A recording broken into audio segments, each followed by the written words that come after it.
Hey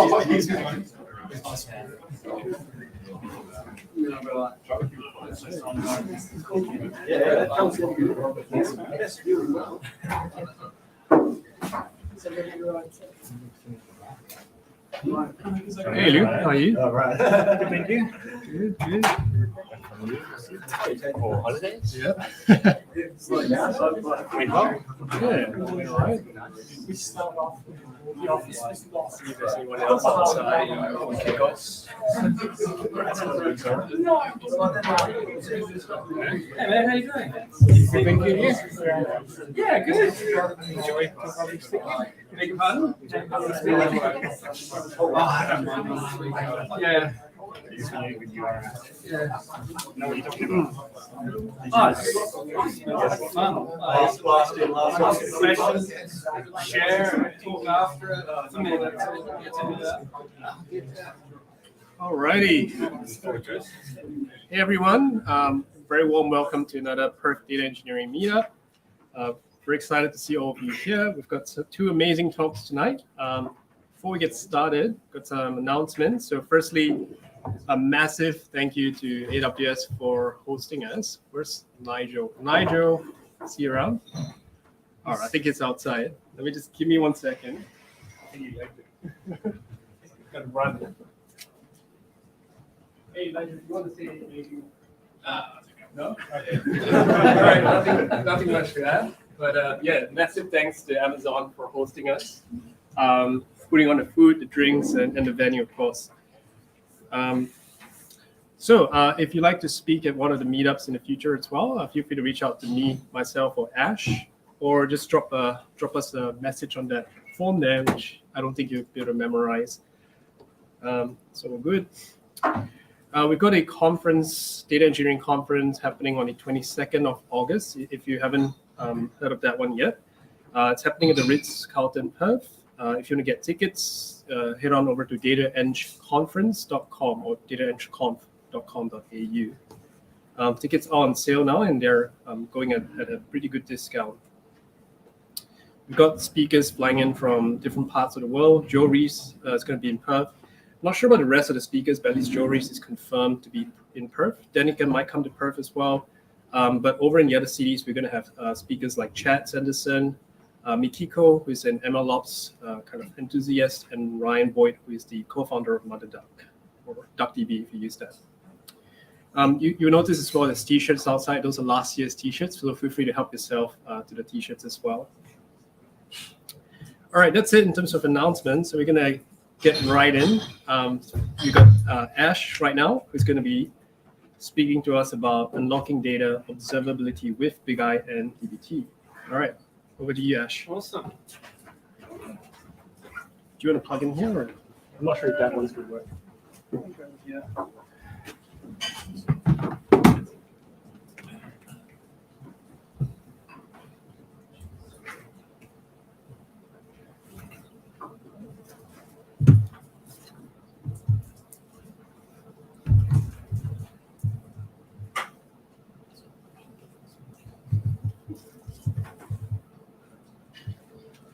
Give me a sec. Just gotta get the stream going.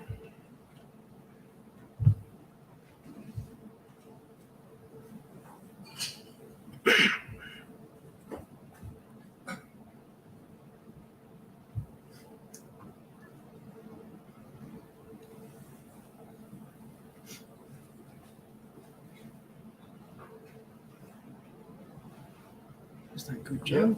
Yeah, I can see your screen. Cool. Alrighty.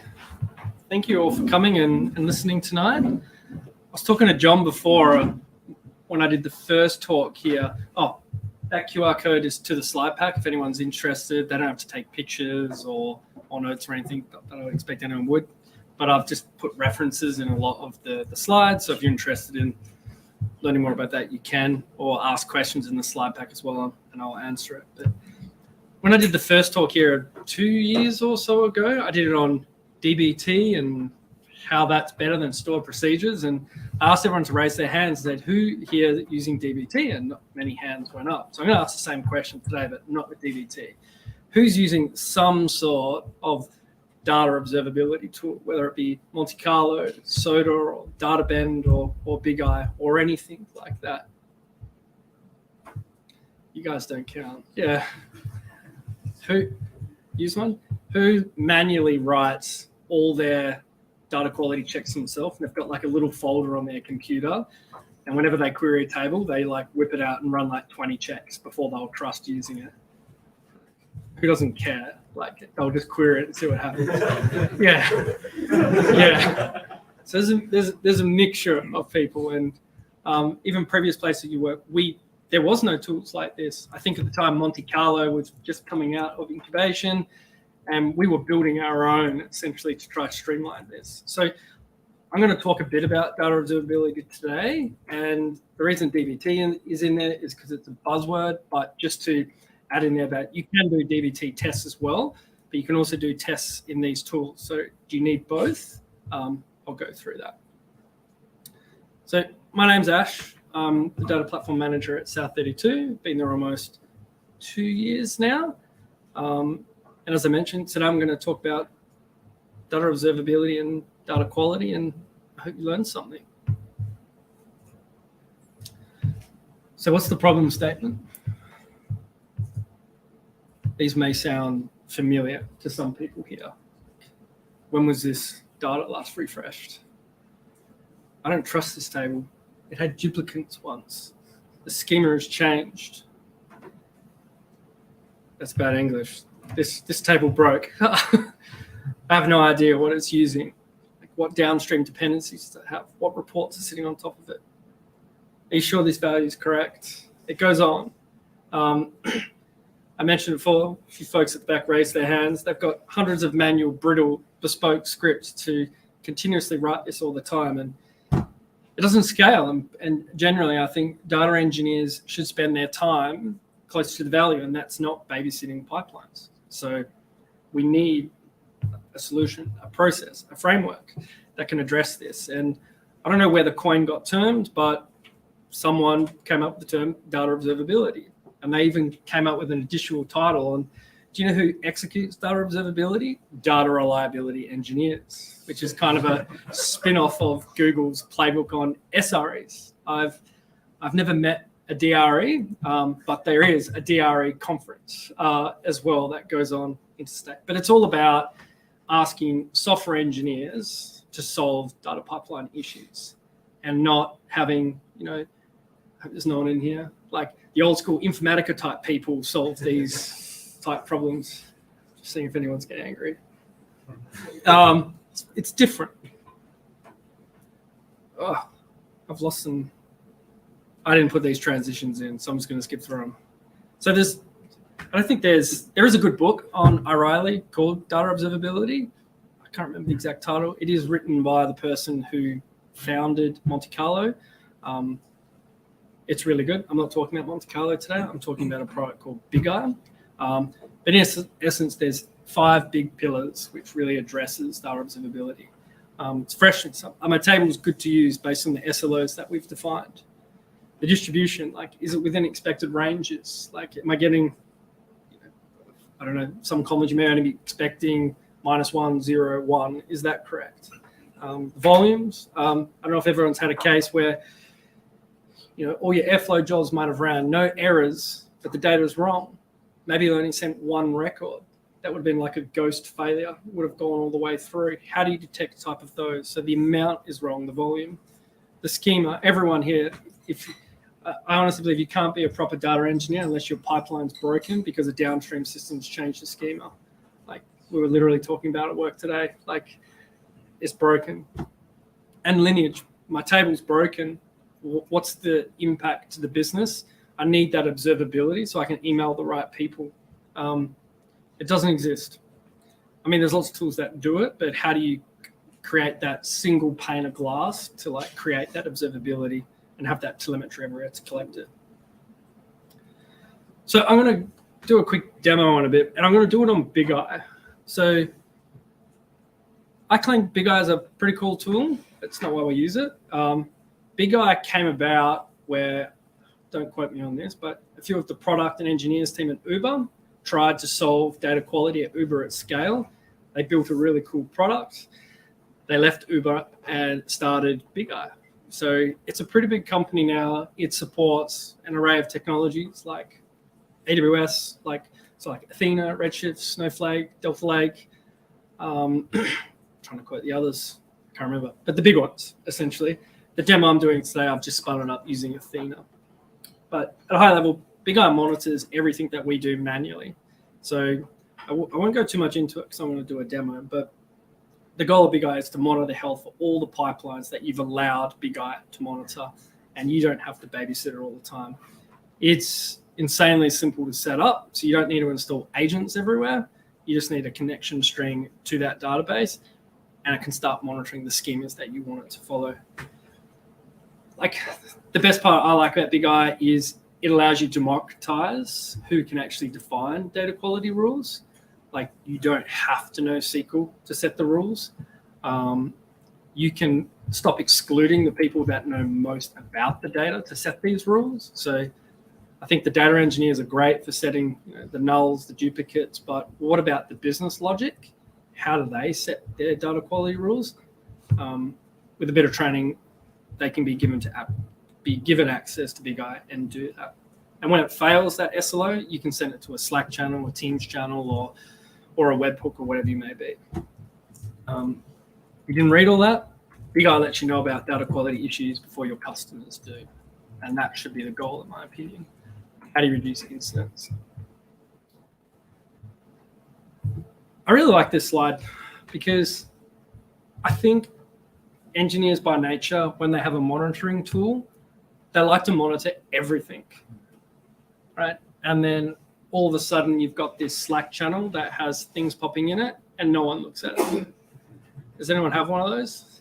Yeah, I think every company does, even we do. So the Big Eye approach for data quality is go wide on the basics.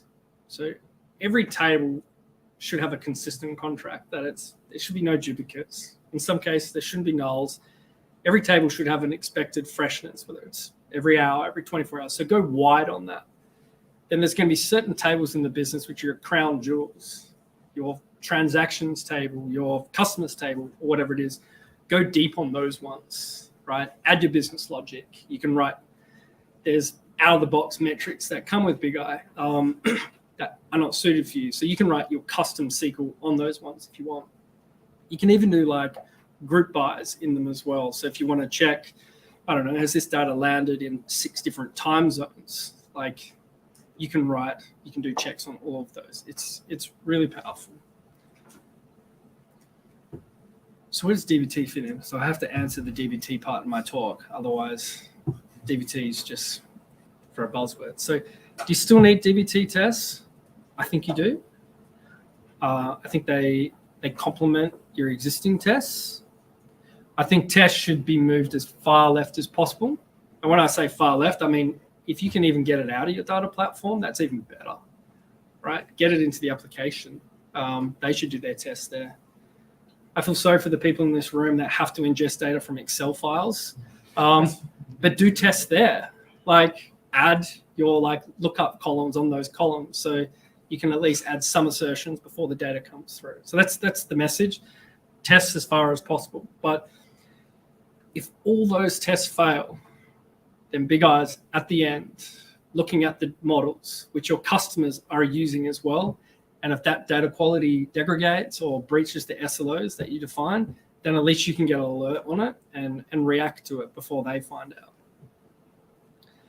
I'm not going to speak too much about work-related stuff, but there are a few people at South 32 that are using Big Eye to look at it, and they're looking at it from a pure business perspective. Like, they don't even know SQL, and they're starting to see some graphs on the amount of data coming through.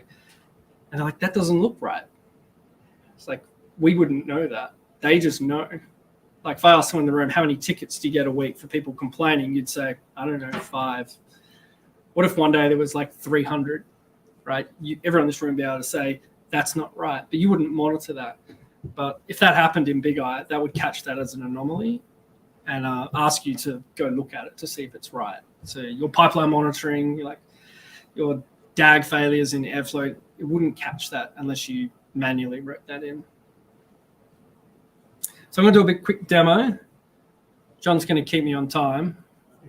I'm all good. So this demo is completely in AWS. I had to rebuild it out of another infrastructure. But yeah, I won't run through it too much. It's pretty simple, right? We've got Big Eye at the top, that you define the rules. One cool thing with Big Eye, I got to say something to everyone. I don't work for Big Eye. They didn't ask me to say this. I just think it's a genuinely helpful tool that I think more companies should use. It doesn't have to be Big Eye, but just have a product like this. I reckon it can save us data engineers a lot of time. There's the Big Eye up there in the UI, but you can also define Big Eye data quality rules as code, right? So think Terraform, you can apply data quality rules at scale. We've got consistent last updated columns where we work. We apply a tag to those. We can set like freshness rules on hundreds of columns in like 5 seconds. It's awesome. And that's just the start. Big Eye sends alerts to wherever you want it to be. Where are the data ops channels? Where are they watching it? Big Eye's monitoring Athena. I'm using Athena in this demo. DBT's building data models in Athena. Thanks, John. I'm using John's AdventureWorks DBT project. If anyone else wants to play with it, you can find my fork of John's. And there's dashboards. I don't have any dashboards to show. But it's all stored in S3. So pretty simple architecture and really easy to very easy to set up. It took me just over an hour and a half to set up to give you an idea on how simple it is for Big Eye to get going and get value. So demo. Any questions before I start the demo? All righty.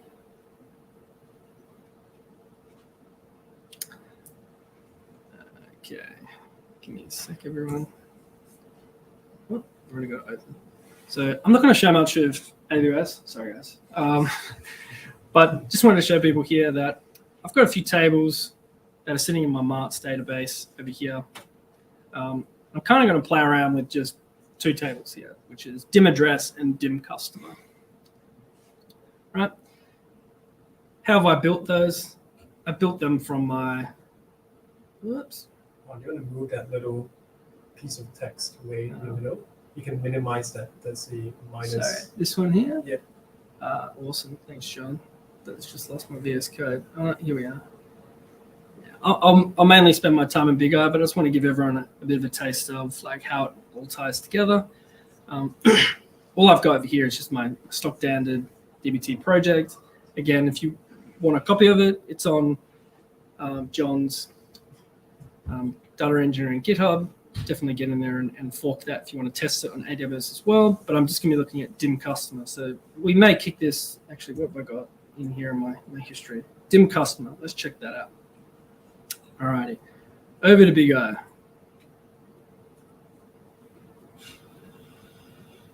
Right. This is Big Eye. Right. So as I mentioned at the start, Big Eye supports an array of warehouses. Right. So I've only had experience with Delta Lake and now Athena for today, but it supports Postgres, Snowflake, Redshift. There's probably a bunch of others as well. Synapse, if you're an Azure customer, it supports all of those. And all you need is a read-only account to get access to it. Our suggestion is create a new user for Big Eye and only give it access to the schemas you want. It is a SaaS product. You don't want it to have access to everything.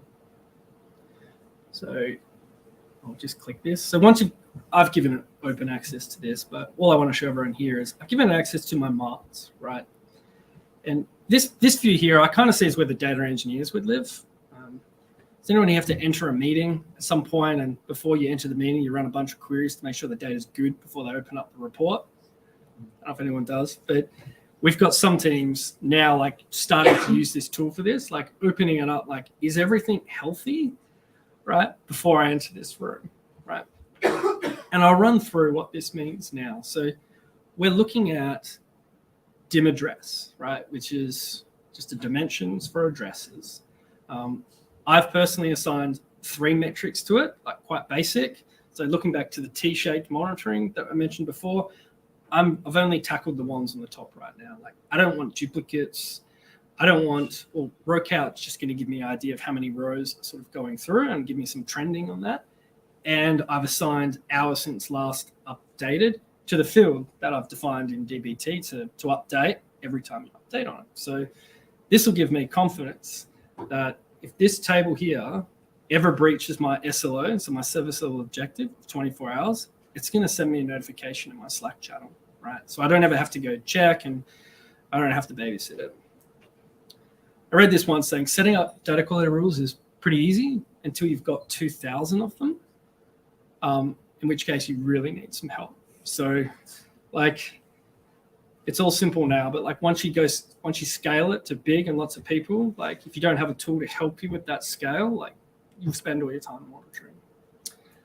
Alrighty, I'm going to run through all the tabs real quick, and then I'm going to deep dive on one of the metrics. So it does have issue management. So for smaller companies, I think that's awesome. You know, you can get an idea on, you know, what are your problem tables, like which ones are all getting the repeated incidents. It has a really cool feature of something's just failing continuously. Everyone knows this one. You don't want 100 errors. Like it knows that. So it'll only send you a couple and it'll just link them all together automatically.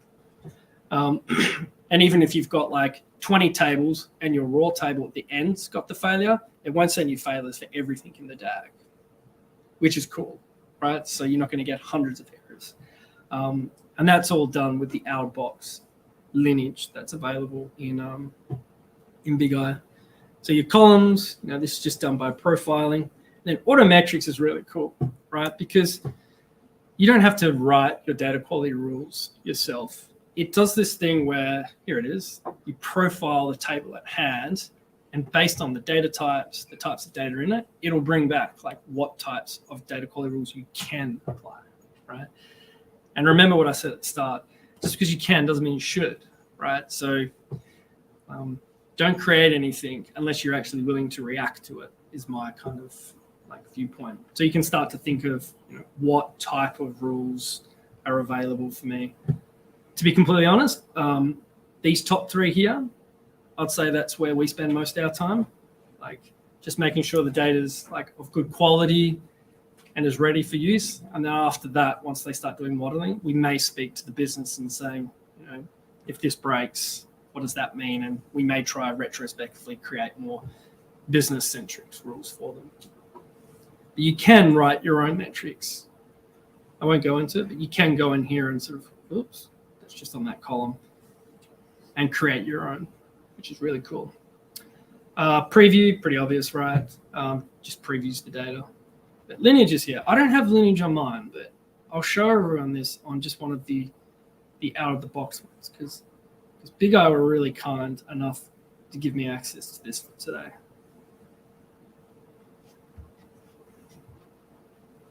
Just picked one at random. Yeah, here we go. So I know there's every product in the world now does lineage, you know, Unity, Purview, and everything. But where I think the differentiator for Big Eye is it really ties into your like data ops incident management process. So it's not showing on in here, but if you've got some critical C-level reports sitting on the end and one of your like downstream tables breaks, it'll actually show you the impact to all of your data products in your stack. I've never seen it work really well yet, but the API is there for a company who wanted to take advantage of it. They could, unless you're on Snowflake and it does it for you automatically, apparently. Not on Athena, unfortunately. Yeah.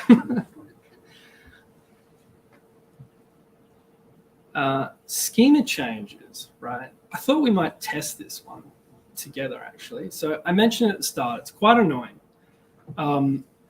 Schemas change all the time, and we don't know about it. And the only time you do know about it is when a pipeline runs and it's missing. So I just want to show everyone how easy it is. I've not done this, so let's do it together and see if the demo gods are listening. I've deleted, I'm sure everyone can't see that, but I've just deleted city name, right? Because some analytics engineer thought we didn't need that. Dim addresses, let's run that. Should be pretty quick. Oh shit.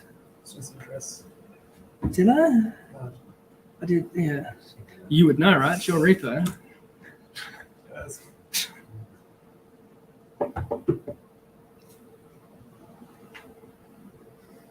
am I going for time, John? 5 minutes, 10 minutes? 10 minutes. Here. 10 minutes? Oh. Like, yeah. Plenty of time. Questions as well. Isn't it? Success, super quick. Video else is always quick. All right, we're in dim addresses. I'll rescan it.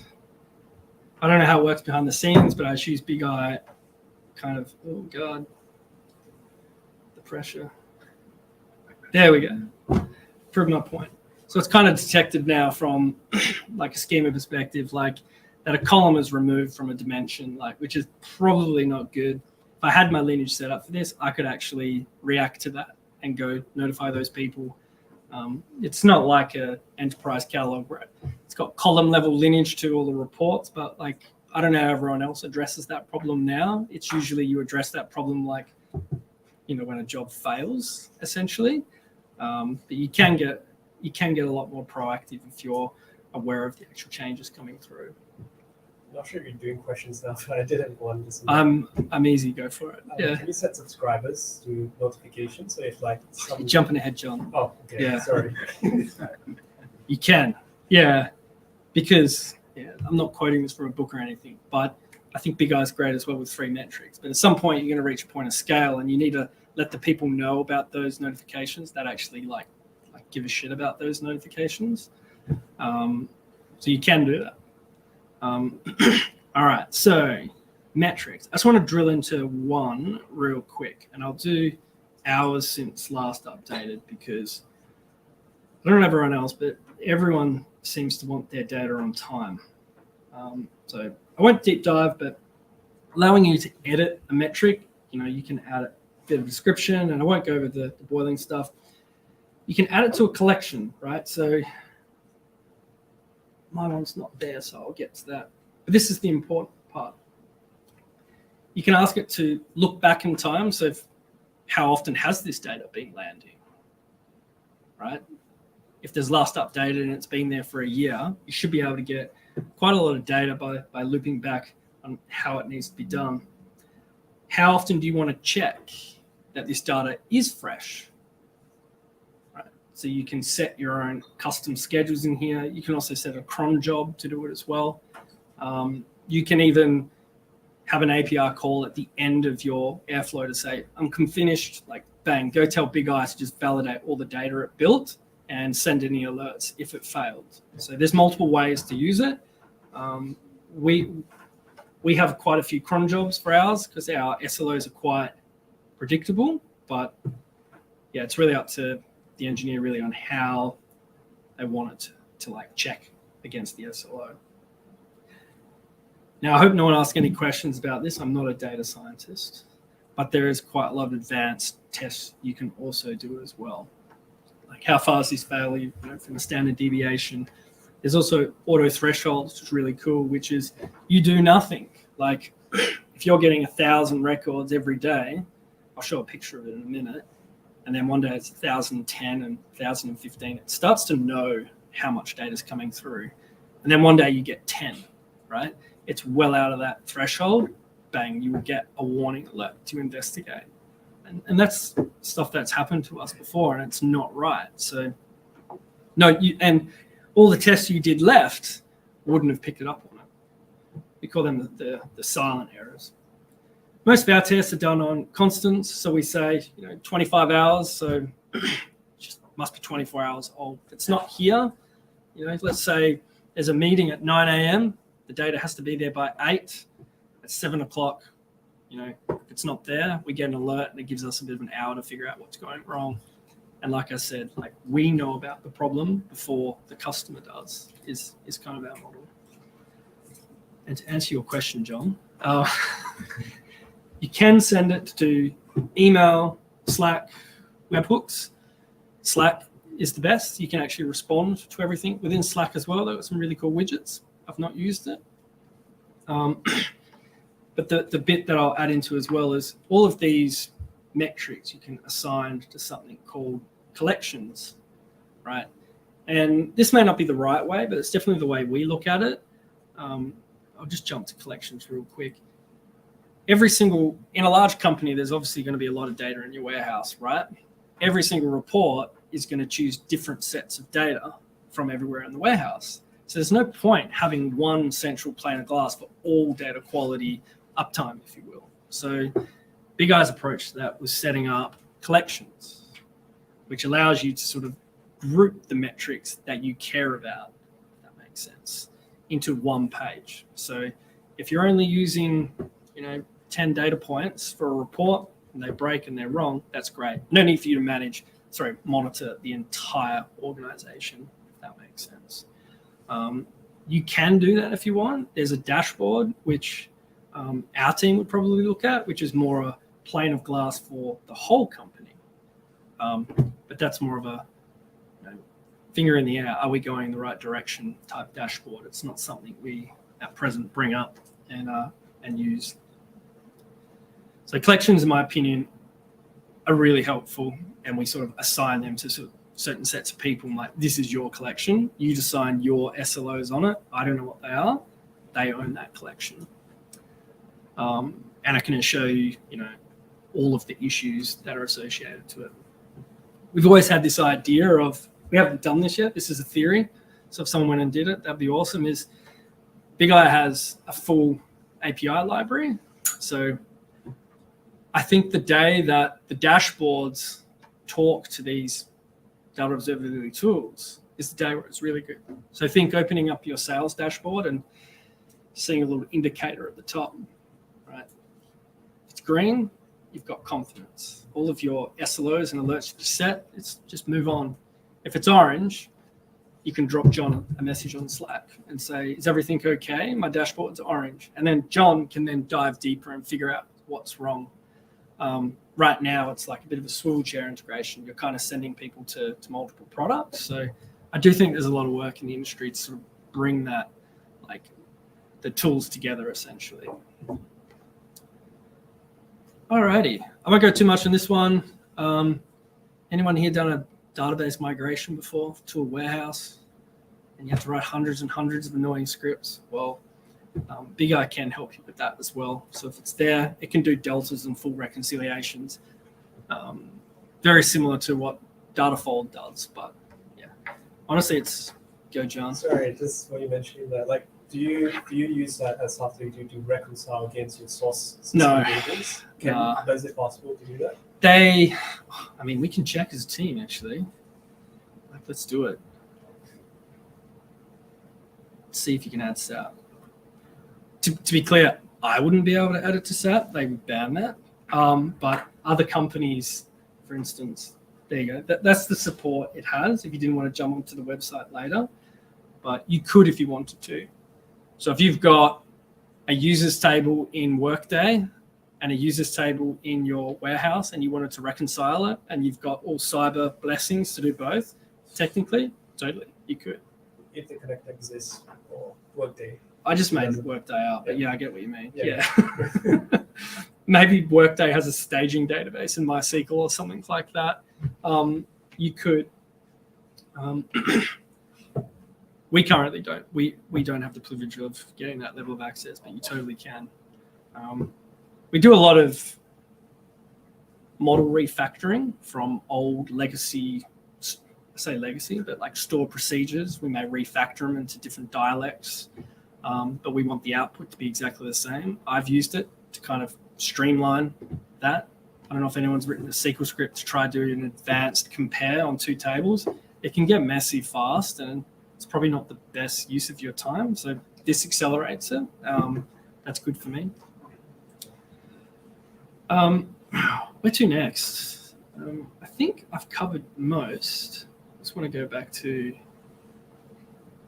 I won't cover the issues. Everyone here has seen an incident management system before. I think I covered most in it. It's a real tool. While I'm still on the tool, does anyone have any questions? Yeah, so you mentioned something about customer metrics or customer checks. Yes. Is it possible to do more kind of business-related checks? So, for example, if you've got your customer dimension, yep, and rather than checking for nulls and those kind of more data engineering things, yep, is it like, right, you can have these three values in a field, Totally. For that type of stuff. Yep. So all those scripts that everyone's got squirreled away in their OneDrive or Dropbox where they run checks, you could, in essence, port that over here if you wanted to. I've just brought it up. It's called a new virtual table, essentially, but you can write that like script in here and do, I don't know if anyone's done it before, if it's not this, you can case 1 or case 0, and that's your check, essentially. And what does it look like? Is it a tick or something? It's very similar to, well, let's have a look at these ones. I didn't create these ones, just to be clear. This is just from the demo one. Oh no, this is not helping us. They've just created a new virtual table in it. But we had one recently where it's like, it's quite a silly one really, like where it had to have of minimum of 50 characters in a certain field. And it was like, it's a business level check. If it's less than 50, it means someone hasn't done enough due diligence in writing enough. So I mean, ideally, it should be an application, as you said. Yeah. I guess the call is like, if you need to go above and beyond what's in the out of the box, there's a SQL method, and you can write any SQL that you want to do those checks. Sorry, one more question. Sure. How do you kind of instruct those to happen? Is it on that kind of cycle where you just say every 6 hours? Yeah, you just set a schedule on it the exact same way. Can you instruct it on commit or these types of things? If you wanted to use their API, yeah. So if you wanted to, like, I don't know, we've not done this before, like a PR can't, merge until it passes this data quality check. Like technically it could be possible. We've not done it, but you could. They've got a pretty big API, and they call it Big Config, which is like a CLI tool to control Big I from the command line, essentially. So you can programmatically build it out and do what you want. Like I said, we use Big Config a fair bit to accelerate the wide part, but the deep part, we kind of leave it up to the business because they want to be able to change it in the UI. You can't really tell a business person to submit a PR. They probably wouldn't do that. Any other questions from anyone? So, are there any considerations for sensitive data? Yep. Good question. Cyber passed it. So now they do have all of the mandatory like SOX compliance. I'm not a cyber person, so if anyone's got any cyber questions, but our cyber team did review it. No data leaves your environment to Big I. There is a way to turn on features to do profiling. We have all ours turned off because we don't want that there. But if you've got that all turned off, only metadata leaves your environment to Big I, essentially. So using your user, which should be scoped to the tables you care about or want to monitor, it'll profile that, essentially. And if you're like really interested to see, what are they running on it? You could obviously check your logs, or like, for instance, I'll just show you one really quick. I'll go to just the ones that we're talking about, address. If I go duplicates, I can go debug, and I can actually see the query it would have ran on my database. If you're interested on what it's.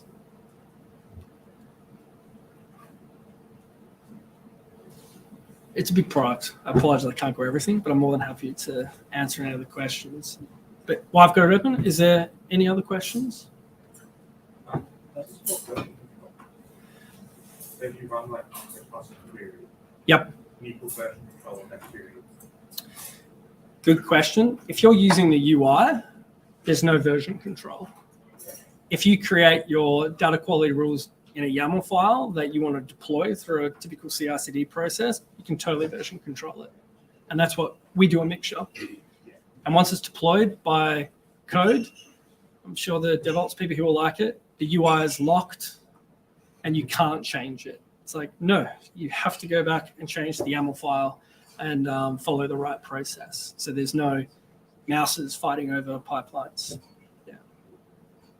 Yeah, it is cool. Yeah. Any other questions?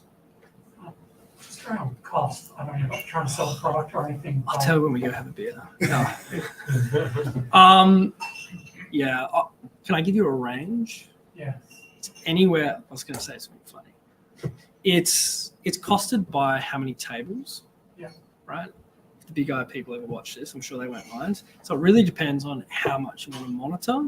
Yeah. So if you're looking to monitor, around, I'd say the 300 tables mark, you're probably looking at like $80,000+, essentially, And per year. Yeah. That's big I cost, or that's just purely big I? Does that include like your warehouse cost to run Not those queries? Warehouse cost for queries. But we're all data people here, right? I think it's so easy to justify, right? You just have to go speak to 5 people and ask them how much they spent last month wrestling data issues and how long it took them. Like, it's, in my opinion, it's very easy to justify the spend. I will say that, like, it's a tool, right? It doesn't just implement itself and then get immediate value. At least for us, it took a while to advocate and, to tell people, hey, stop paying your Power BI people to write 25 queries in the dashboard to check data quality that you already paid $10,000 for. There's lots of ways around it. Now I do sound like a salesperson, but I promise you I'm not. I have no facilitation with Big I at all. So that's it from me for the demo. So I just want to go through a key takeaways, at least what I hope some takeaways. This data it's unpredictable. Like, we have to test it. It can change even if you think it's good. Data observability, in my opinion, shouldn't be a new discipline in any organization. It's just look at data observability. It is a buzzword. It's just fancy data quality. Like, look at it. Like, what are some valuable parts of data observability that you can pick and choose and implement in your existing processes?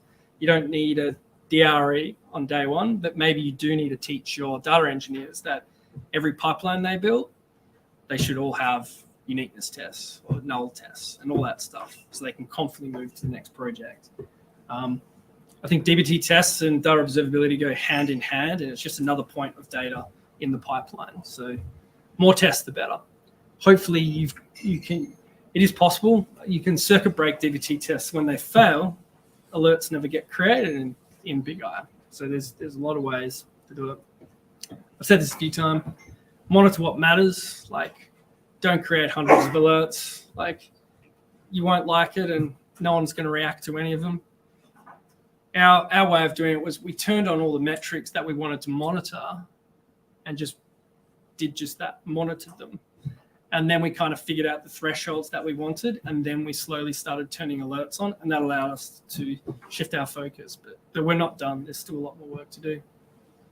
And this is probably the biggest one for me. It's don't exclude the people in the business who know the data better than you when setting your data quality rules. You can, the technical folk here can probably do most of it, but there's going to be this domain aspect to it that they could do in this tool. If we just bring them to the table and say, like, what's some checks that we could put in to make this data more trustworthy? It's never been easier to do it now in tools like this. And that is my talk. Thank you all for listening and asking good questions. Is there any more questions? Awesome. All right, thank you, Ash. Round of applause for Ash again.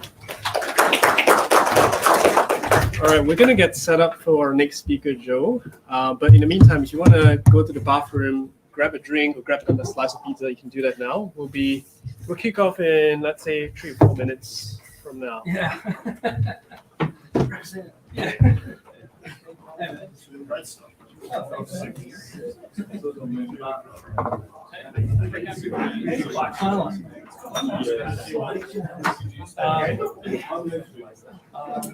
I think we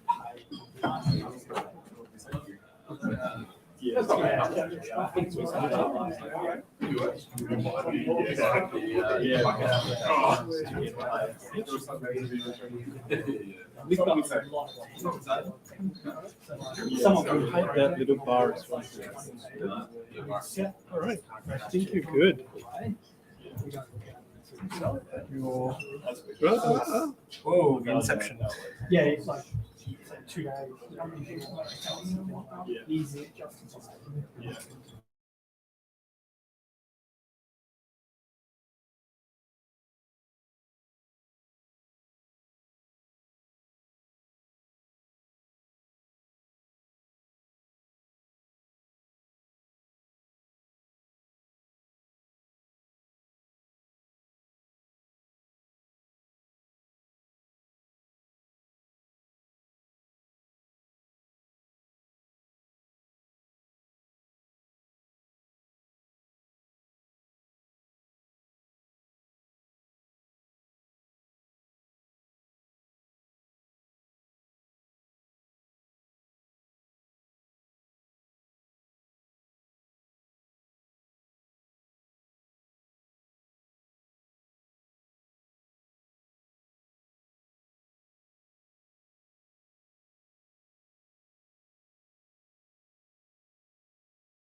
All right, hey folks, welcome back. Hopefully everyone's feeling a bit more refreshed after the break.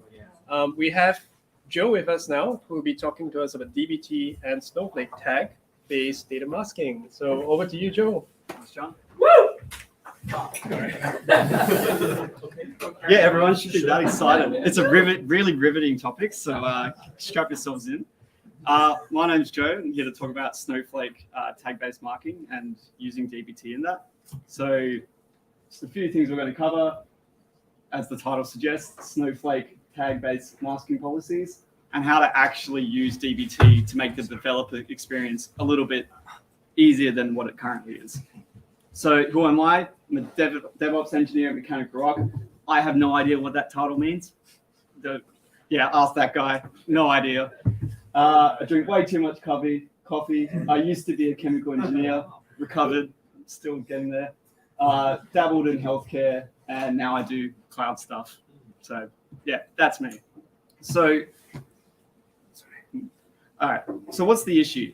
Directly applying masking policies in Snowflake kind of sucks. So don't know how many people have experience with that. Can I have a show of hands? Masking policies, Snowflake? No one? Some people? Okay, cool. Hopefully I don't offend anyone. I think tag-based policies are better. And kind of the thing I want to focus on is how can we make the developer or data engineer experience better in masking sensitive data in Snowflake? And how do we make that as seamless and frictionless as possible? So I'm going to just draw some diagrams live because I kind of just didn't do it before.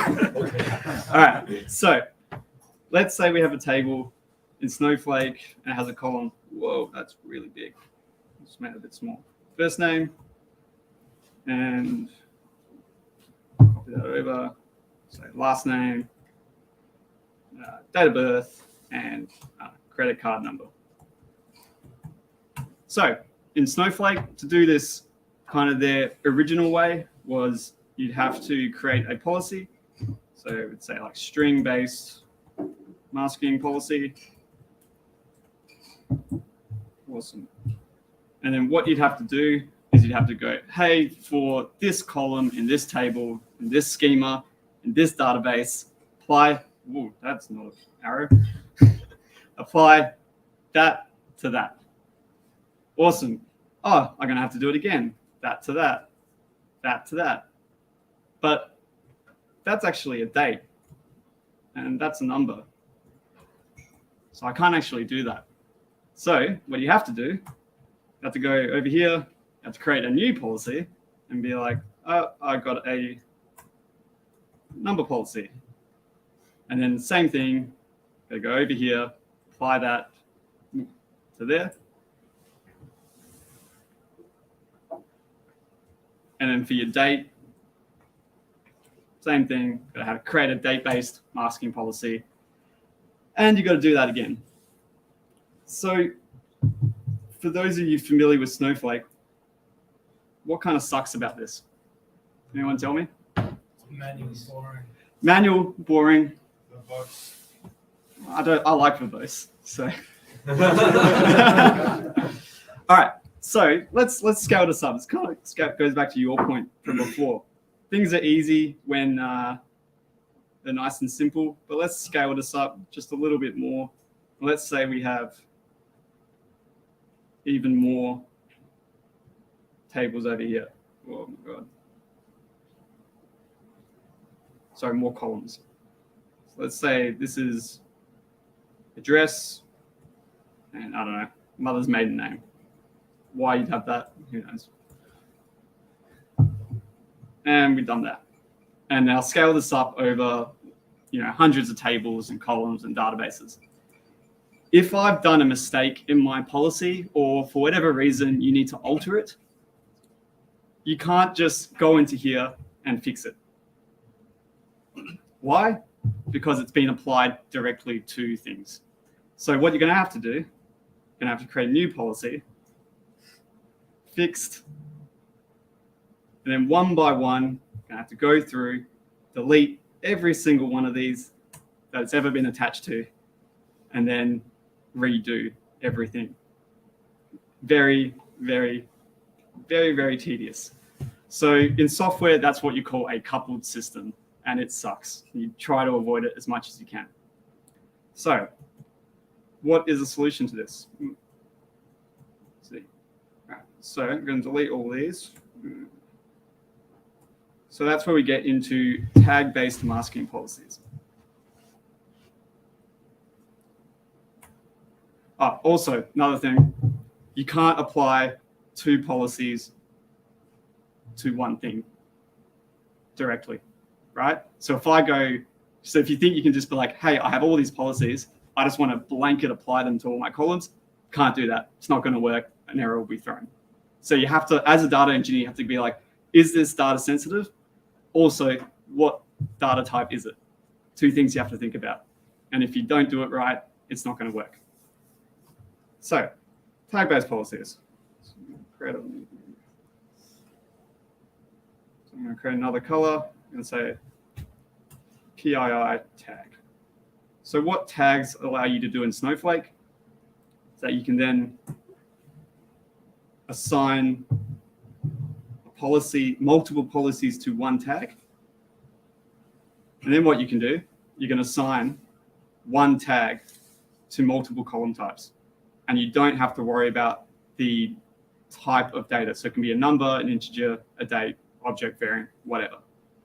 So you apply all your policies to one tag, and you apply a tag to everything. Does that make sense? Can people see how that's different and why it's a bit better? So you've actually decoupled this system. So now, if you need to fix something, you only need to remove it from one space and not everywhere in your data warehouse. And that is kind of the point of this talk. So we're going to kind of show an example of this. So first thing we're going to do is going to create this right-hand side in Snowflake, just using the Jaffle Shop example in DBT. And then we're going to create some policies, a tag, and then these arrows here are the automated bit, which we're going to do in DBT, which is kind of where the magic happens. All right, so Snowflake, I just have a blank database. We're starting from scratch. So I just have my DBT project. This is just the blank Jaffle Shop project that you download from the DBT website. So I'm just going to load some data in, run my project. Is there any questions so far about that? Are you employed by the people at DBT? I have such a love-hate relationship with DBT and Ginger, so I'll ask the question again. I can't answer that. Sorry. Yeah, under NDA. No, I'm not. All right, I'll give that a refresh. Data Eng Bytes demo. As you can see, got some customer data in here. Now, what we're going to be doing, we're going to want to mask first name, last name, and just for example, we're going to mask a number as well. So first thing we're going to do, we're going to create a schema called masking policies. Should spell that right. So the reason we want to create a dedicated schema for masking policies is that you can't actually visually inspect policies in the console. Like, it's just not going to show up here. So what can happen is, and I've had this happen before, people create masking policies in random schemas and you have no idea where they are and you don't know how to inspect them. So a really good way, and kind of what's recommended, is that you create a dedicated schema in a database, and then all the schemas in that database will just refer to that one. So it's just a centralized location for your policies and your tags. You don't have to do that, but it will save you time when you're trying to track down random behavior. So next step, we're going to create a masking policy. I'm not going to type that out because I always get it wrong. So I'm just going to copy paste that. Let's call it string policy. Cool. And I don't know, we'll call it data eng demo. Don't look here. Ooh. Don't look. Yeah. Cool. Cool. So we created our policy. Next thing we do is create a tag. Create tag PII. Awesome. So if we go back to here, what's the next step we need to do? Can anyone tell me? So we just created a tag. Yeah, it's a real simple line. Sign the tag? Assign the tag. Exactly. Yeah, pretty much. So we got to set the tag to. Sorry, we got to set the policy to the tag. Awesome. Very close. 10 points for participation. Yeah. All right. So what is it? Alter tag PII set. Don't actually know if you need to use capital letters for this, but policy. What did we call it? String policy. Hopefully that works. Cool. So we've now assigned. Go back to here. We assigned string-based policy to our tag. So the next step is we need to assign the tag to our columns in Snowflake. So what we could do is we could go into the Snowflake console and type out alter table column blah blah blah assign tag. That sucks. No one wants to do that. So I've written this little macro in DBT. I'll post up the link to it later. What? Can you please send me this? Oh, get better eyes, man. Is that okay? Are you serious? All right. I can't even see my terminal anymore. All right. Is that okay? Yeah, that's good. Okay, cool. All right. So what this macro does, if you have any questions about this, you can ask me later. I'm just going to briefly go over it. Is that it's using the DBT graph manifest behavior. So when DBT runs, it actually generates a giant object at the end. And what this does, it piggybacks onto that, and it will look for tags that you've marked as a data engineer as PII. Right? So all you need to do is in your schema YAML. This is, for those who don't know, you kind of define all your tests here, your descriptions, and all sorts of other stuff. So this is what's really cool, really easy. Just go tags, and just needs to be an array, PII. So we're going to do first name, last name, and we're also going to do number of orders. Save that.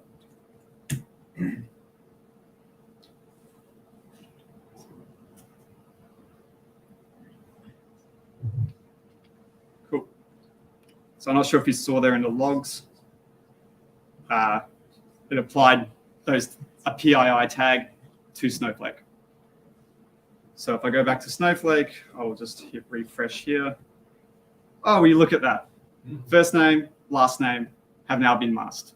So we've applied the tag in DBT. What, do you want it bigger? I'm looking at the column on the right. What? The number of orders is wrong. The what? The number of orders because the number. It's not marked. I can still identify them, Joe. Which one? Number. Yeah, I know, mate. That's what we were talking about the next bit. Gee, thanks for ruining my talk. Okay, but as we can see, for the people who have, eyesight and don't need glasses, the number of orders has not been masked. Can anyone tell me why? Matthew. Yeah, please. The type is not string, it's a number. Exactly. Yeah. So we haven't actually applied this policy here. So it doesn't know what to do with it. So it's kind of a cross benefit is that you can't, it's one of the downsides of tags is that it's not necessarily there for masking, it's there to tag things.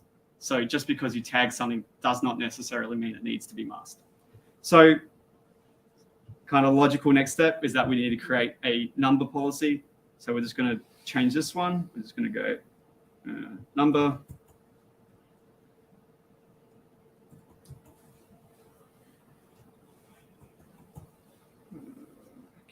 And we'll just call that -1. And we'll just set that policy. Come on. So now when I do this, number of orders is now masked. So the reason I did in that order, I just want to demonstrate that you can apply new policies to a tag like after the thought, right? So what you need to do as kind of on a platform level is just have a policy for every data type. So objects, variants, dates, so on and so on, and just bucket those onto one tag. And then as a data engineer, you don't need to think about data types. All you need to think about is this sensitive? Is it not? Yes or no, 0 or 1, and it will handle that. Sorry, maybe a stupid question, but can you assign multiple tags to one field? Yes. So tags in Snowflake are actually variables as well.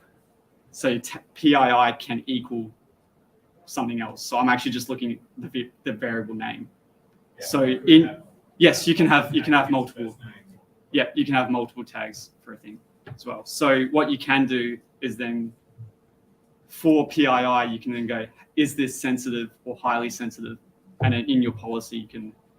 If you have a case where one tag is the opposite of the other tag, and you've assigned both to them, which wins? Like if you have 2 string policies, won't let you do that.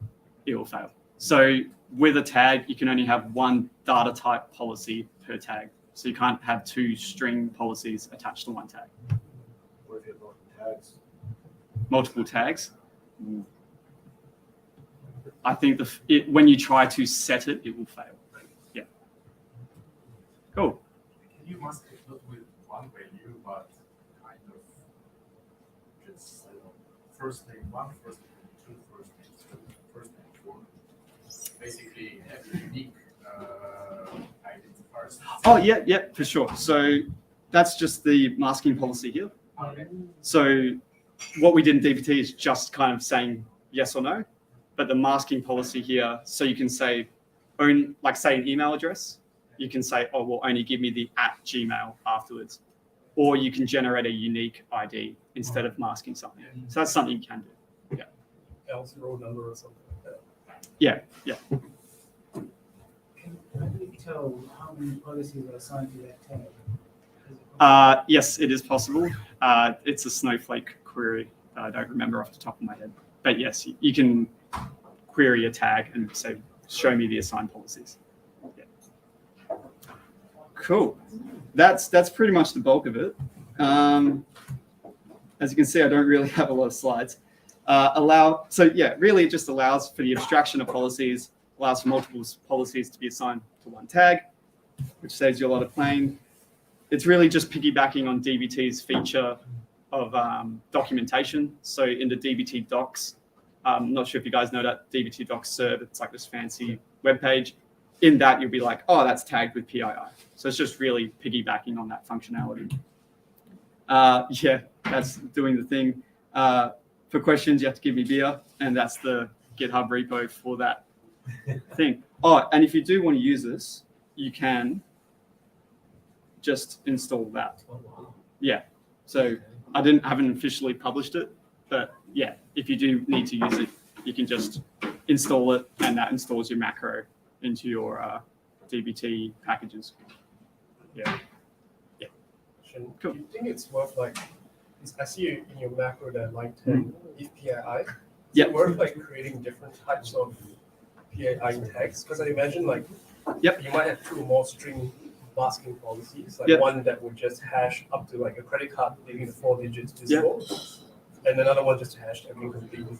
Right. So a kind of good way to do it is still have one policy, but assign a variable to the tag. So rather than creating 2 tags, have one tag, and then in here you set the value to that. So that doesn't really make sense. I'll try and pseudocode it a bit. So in your masking policy, you can be like, if tag PII is equal to highly sensitive. Oh, God.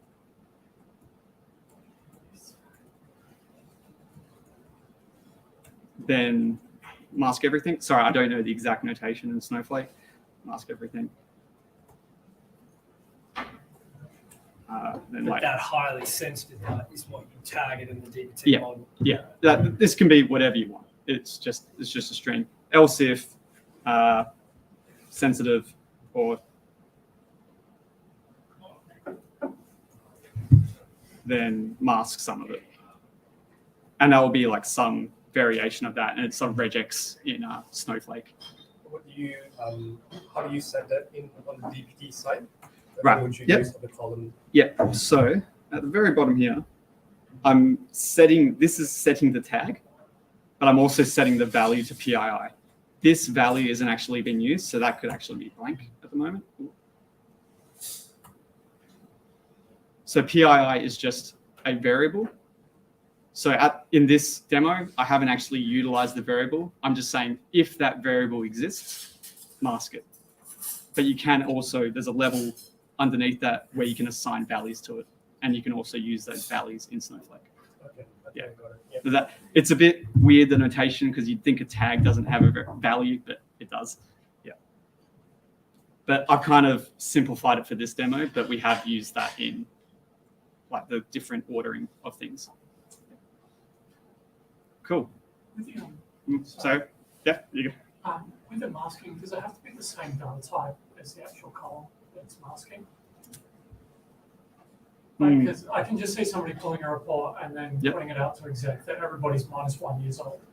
All the customers are that old. Like, Yeah, because you're assigning it to a specific column. yeah, but okay, cool. So it's still going to be the same data type. It won't Yeah, like return a different data type for that column. no, Okay. no, it has to be the same data type. Yeah.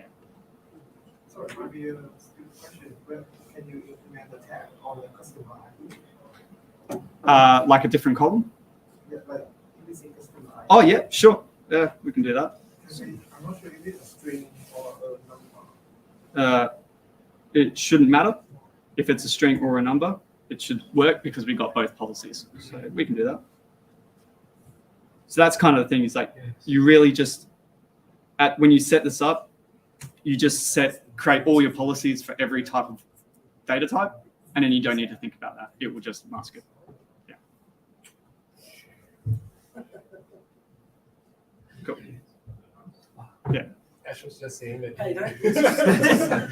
It's a snowflake talk. Yeah.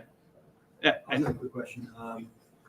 So when you're handling like, let's say you want to, like you said, mask a credit card up until the last 4 digits, Yep. or an email you want to have that Gmail Mhm. preserved or something like that. Mhm. Do you normally handle that with, as in a tag, like an email tag, like mask email tag, or mask like all different types of data that you mask, or would you handle that as the value of the PII tag?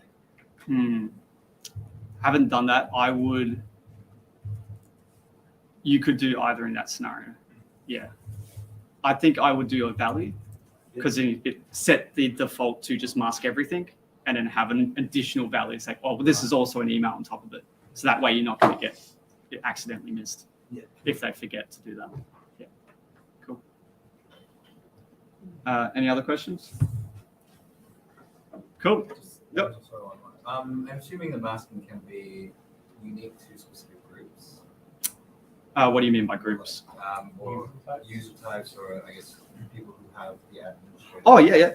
So in this is the role. That's the role. Yeah. So in here you can be like PII reader role, whatever. Well, there we go. Sorry. It's on stage. You know, it's hard to type. Performance anxiety. Yeah. So you can go and add whatever you want there. Yeah. Cool. Awesome. Thank you very much, everyone.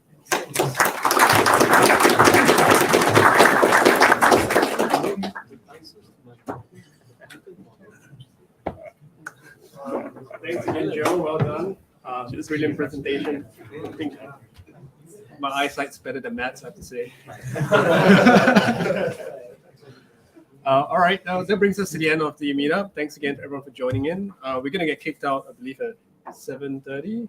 7? Yeah, okay. So feel free to mingle a bit more if you'd like, but and drink up. All right, thanks, folks.